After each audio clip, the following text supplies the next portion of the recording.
Сегодня хочу вам по плану рассказать полезную информацию о том, как становятся нишевыми таргетологами, что это значит, какие обязанности эти люди на себя берут и сложнее или легче работать именно в конкретной нише, в чем плюсы и минусы.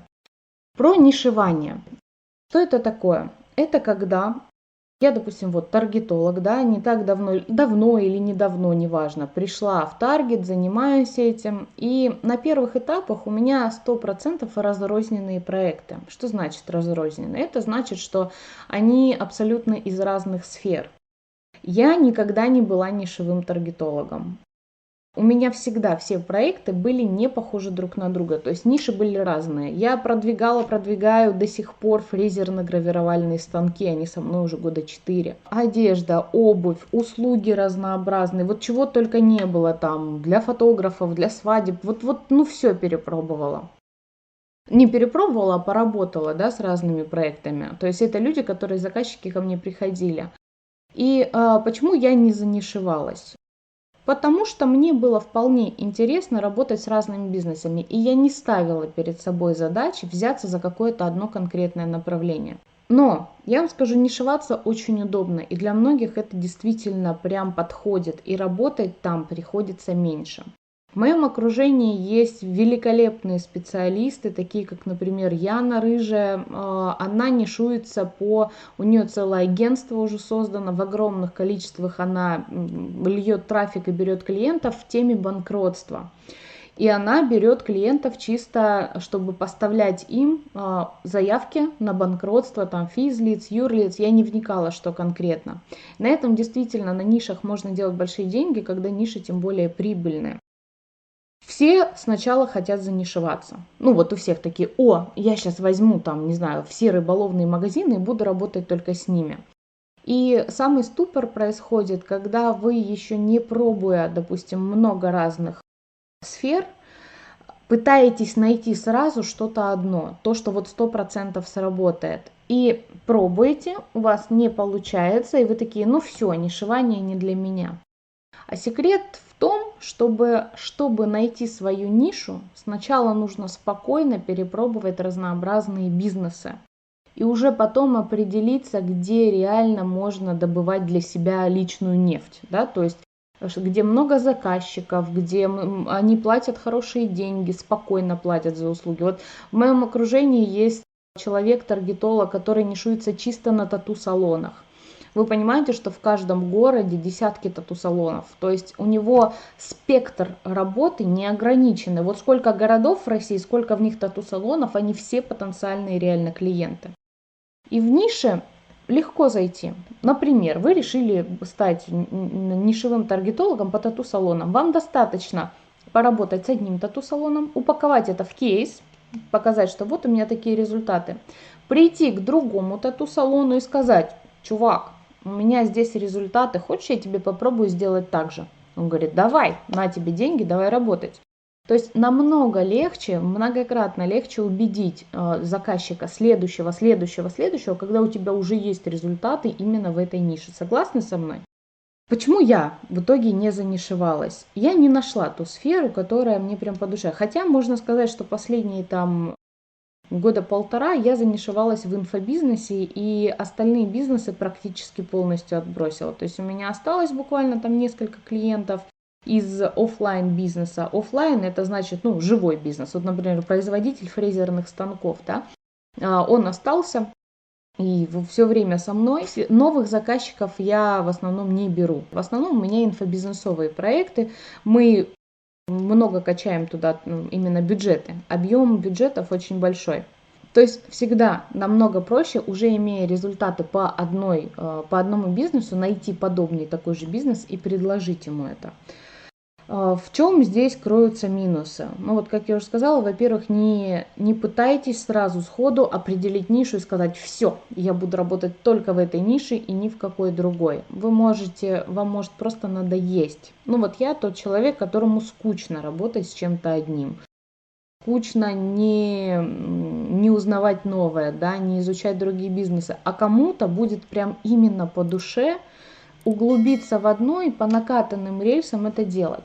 В чем большущий плюс ниши? Когда вы отработали рекламную кампанию на одном проекте, продолжаете с ней работать и берете другой, ну, допустим, да, магазин платьев, магазин вечерних платьев взяли. Уже настроили рекламу, продаете, все хорошо, заказчик доволен, вы с этим кейсом идете к другому заказчику и говорите: я уже в одном бизнесе как бы поработала, вот, допустим, в Краснодаре, а вы вот из Санкт-Петербурга.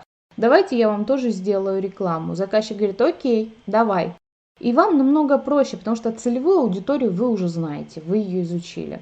Вы уже знаете, какие примерно креативы цепляют целевую аудиторию. То есть не нужно выдумывать новые тексты, не нужно подбирать кучу новых там картинок, изображений. Вы уже в курсе, в теме проекта. У кого не возникнет желания каждый раз заново погружаться в проекты, то это идеальный вариант. Из проекта в проект, пробовать про йогу рассказать, да пожалуйста.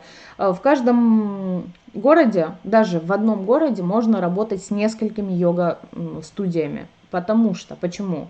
Хоть они вроде друг другу конкуренты. У йога-студий есть геолокационная доходимость.